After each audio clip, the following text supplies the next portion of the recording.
Assalamualaikum warahmatullahi wabarakatuh.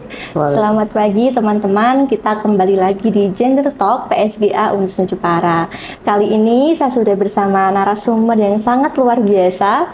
Beliau Ibu Dr. Mayadina, seorang aktivis perempuan sekaligus Dekan Fakultas Syariah dan Hukum Unisnu Jepara.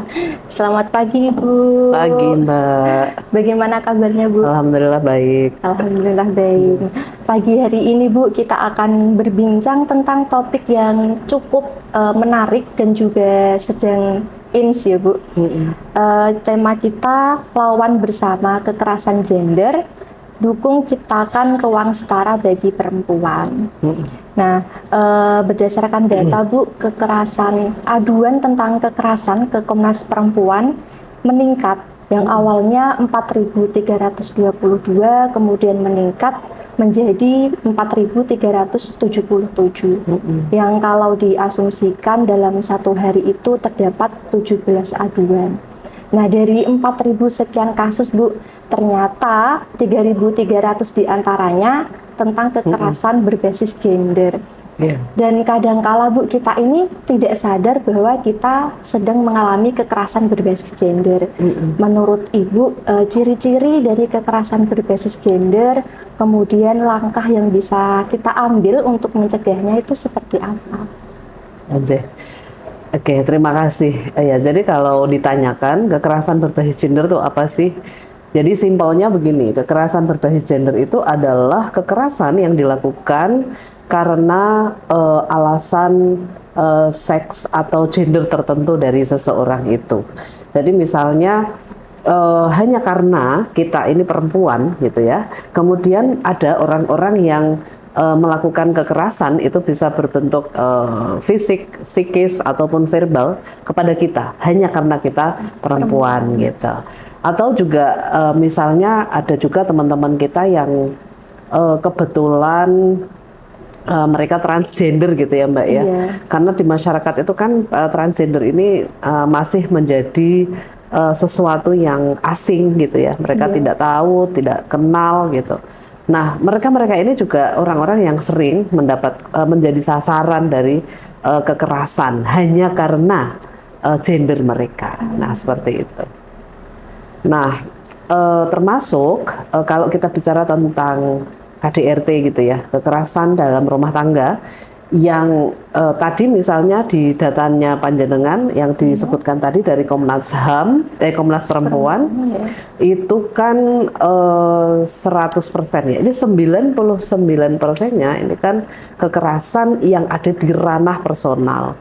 Jadi termasuk di situ ada KDRT. KDRT ini juga menurut saya termasuk bagian dari kekerasan berbasis gender gitu ya. Yang ini mostly rata-rata mayoritas korbannya adalah perempuan atau istri. Meskipun ada juga korban yang laki-laki gitu. Tapi kan mayoritasnya atau yang lebih besar itu istri. Nah, hanya karena dia istri gitu ya, karena dia perannya sebagai ibu rumah tangga di rumah, sehingga dia menjadi rentan sekali menjadi korban kekerasan berbasis gender tadi.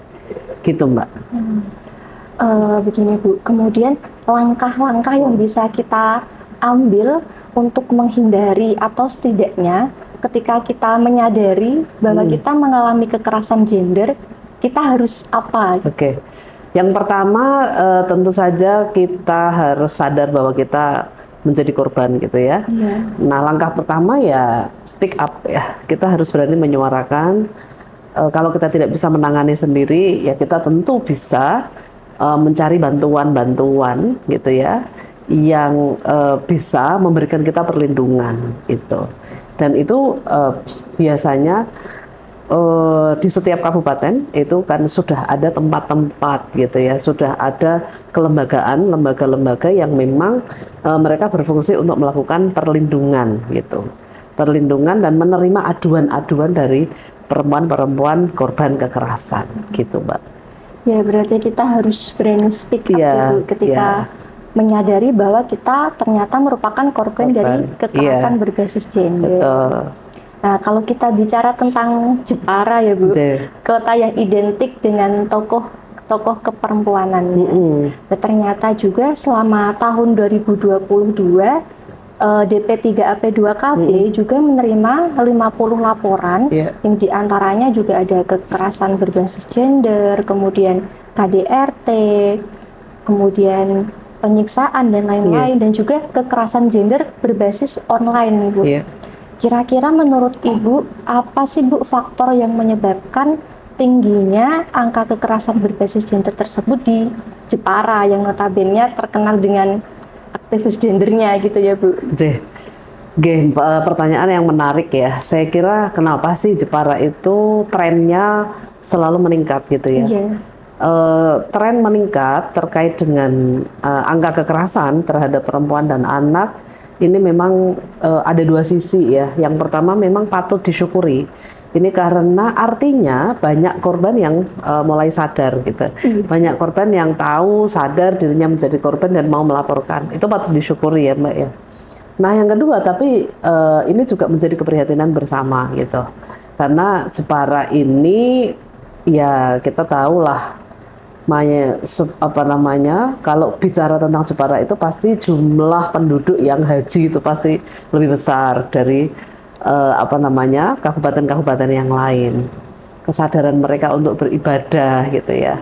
Meskipun itu sih belum inline dengan perilaku ya, perilaku religius ya, perilaku religius mereka di dalam dunia nyata. Tapi ini fakta gitu ya Mbak, yang ini juga harus kita suarakan. Pertama, sebabnya apa ya? Saya kira banyak Mbak. Ini faktornya tidak bisa tunggal. Ini pasti faktornya banyak sekali gitu ya. Ada faktor budaya, kemudian faktor budaya itu di sini misalnya masih banyak masyarakat kita yang belum paham gitu ya tentang apa sih itu kekerasan berbasis gender. Itu masih banyak yang belum paham. Yang kedua, banyak juga masyarakat kita, terutama juga perempuan sendiri, belum tahu mengenai hak-haknya gitu ya. Jadi apa sih itu hak-hak asasi manusia, apa sih itu hak-hak perempuan gitu ya. Itu masih banyak yang belum paham. Nah, jadi sementara itu satu sisi faktor budaya patriarki itu sangat kuat. Ya, budaya patriarki ini kan budaya yang menempatkan laki-laki ini sebagai pusat gitu ya. Laki-laki ini sebagai referensi dan rujukan utama. Jadi kalau berbicara tentang kebijakan, ya ini seringkali dalam cara pandang laki-laki. Kalau kita berbicara tentang apapun, ini mesti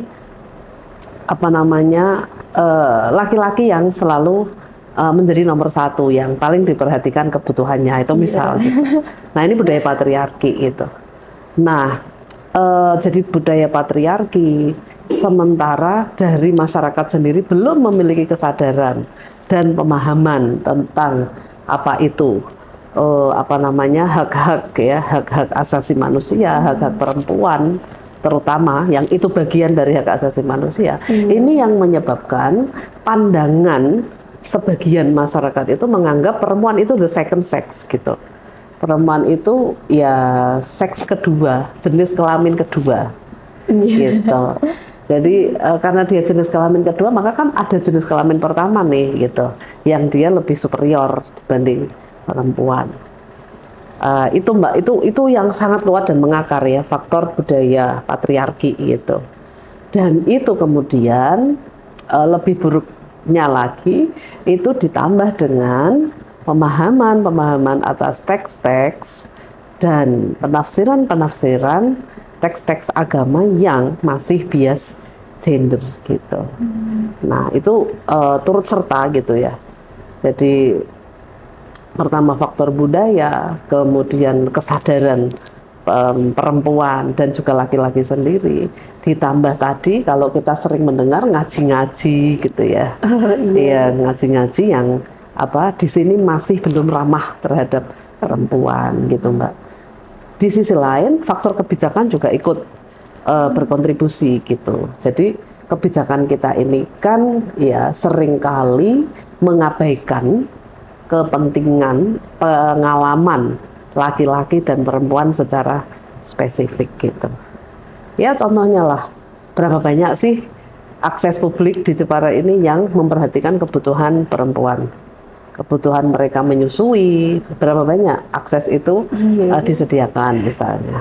Sangat minim. Iya, terus akses buat laki-laki bisa merokok, itu misalnya ruang-ruang yang smoking area, smoking room itu juga belum banyak ya. Iya. Ya, jadi seperti itu. Jadi kebijakan kita juga belum memperhatikan pengalaman dan kebutuhan spesifik gitu, laki-laki atau perempuan, gitu Mbak. Nah, Itu beberapa faktornya. Ya Bu, faktor budaya, kebijakan dan juga Pemahaman agama, pemahaman agama, literasi juga ya Bu, soal pemahaman literasi. Individu terhadap kekerasan berbasis gender. Kalau kita bicara tadi ya Bu, perempuan itu menjadi second sex atau memang kebanyakan perspektif masyarakat ini menempatkan perempuan itu harusnya di bawah laki-laki gitu, sehingga hal tersebut juga menciptakan memicu teman-teman aktivis dan sebagainya menyuarakan tentang kesetaraan gender. Ya, terus kemudian menurut Bu Maya, makna dari ruang setara bagi perempuan itu yang bagaimana itu? Seperti apa? Ya. Ruang setara bagi perempuan itu adalah suatu kondisi di mana akses, partisipasi, ya, di mana laki-laki dan perempuan ini mendapatkan akses yang sama, partisipasi yang bisa berpartisipasi secara setara, memiliki kontrol yang sama, dan juga mendapatkan manfaat yang sama, gitu ya, dari proses-proses kehidupan kita, termasuk juga proses-proses pengambilan kebijakan yang ada di pemerintah. Jadi kalau perempuan dan laki-laki ini mendapatkan 4 hal tadi, akses, partisipasi, kontrol, dan bisa mendapatkan manfaat yang sama dari sebuah kebijakan, dari sebuah proses pembangunan, ya itu berarti dia mendapatkan ruang yang adil dan setara, gitu Mbak. Nah, ditambah lagi kita semua pengambil kebijakan itu ya, masyarakat, pemerintah itu juga harus terus berupaya meningkatkan gitu ya, meningkatkan literasi ya, aksi dan kolaborasi laki-laki dan perempuan ini juga harus terus diupayakan gitu ya. Jadi budaya patriarki itu bisa diminimalisir dengan banyaknya aksi-aksi yang kolaboratif melibatkan laki-laki dan perempuan dalam sebuah kegiatan-kegiatan bersama gitu, sehingga mereka betul-betul seperti yang disampaikan ya di dalam Al-Quran itu, wal mu'minuna wal mu'minatu ba'duhum awliya'u ba'din. Jadi mukmin laki-laki dan mukmin perempuan itu adalah penolong atau mitra satu sama lain, dan itu harus betul-betul diwujudkan gitu ya dalam aksi kita sehari-hari. Gitu Mbak, sehingga relasi kuasanya itu yang asalnya timpang itu bisa nanti pelan-pelan, oh ternyata kolaborasi itu enak ya, oh ternyata bekerja sama itu nyaman, seperti itu Mbak. Ya, berarti dengan memberikan ini ya Bu, akses fasilitas yang sesuai dengan kebutuhan masing-masing, baik laki-laki atau perempuan. Nah, kalau kita kembali sebagai sivitas akademika ya Bu di UNES Jepara, bagaimana menurut Ibu peran perguruan tinggi khususnya UNES Jepara dalam mendukung upaya untuk mencegah kekerasan berbasis gender dan juga menciptakan ruang setara bagi perempuan ini? Saya kira peran dan kontribusi perguruan tinggi sangat strategis sekali Mbak di dalam proses-proses menghilangkan gitu ya, menghilangkan atau menghapus kekerasan berbasis gender. Pertama, perguruan tinggi itu sangat strategis di dalam membangun kurikulum gitu ya, kurikulum yang responsif gender, yang ramah terhadap perempuan, yang tidak mengakomodir kekerasan gitu ya. Itu sangat strategis sekali kalau perguruan tinggi memiliki kebijakan untuk mengintegrasikan nilai-nilai kesetaraan tadi ya, nilai-nilai anti kekerasan di dalam kurikulum, dan juga proses-proses pembelajaran in our daily life gitu. Jadi sehari-hari kita sudah seperti itu. Yang kedua, tentu saja kita menggerakkan terus ya, menyediakan literasi, menyediakan bahan-bahan bacaan, dan mendorong mahasiswa kita untuk sekuat tenaga gitu ya, sekuat tenaga untuk mau belajar gitu tentang itu semua. Kemudian saya kira yang ketiga jangan lupa fungsi promosi ya Mbak ya, terus-menerus gitu ya, mempromot equality, kesetaraan antara laki-laki dan perempuan, bahwa kita ini zero tolerance loh terhadap kekerasan gitu. Saya sering bilang pada mahasiswa saya bahwa saya tidak ingin mendengar ada salah satu mahasiswa saya yang pada suatu saat nanti menjadi pelaku kekerasan misalnya. Jadi saya sering mengulang-ulang itu.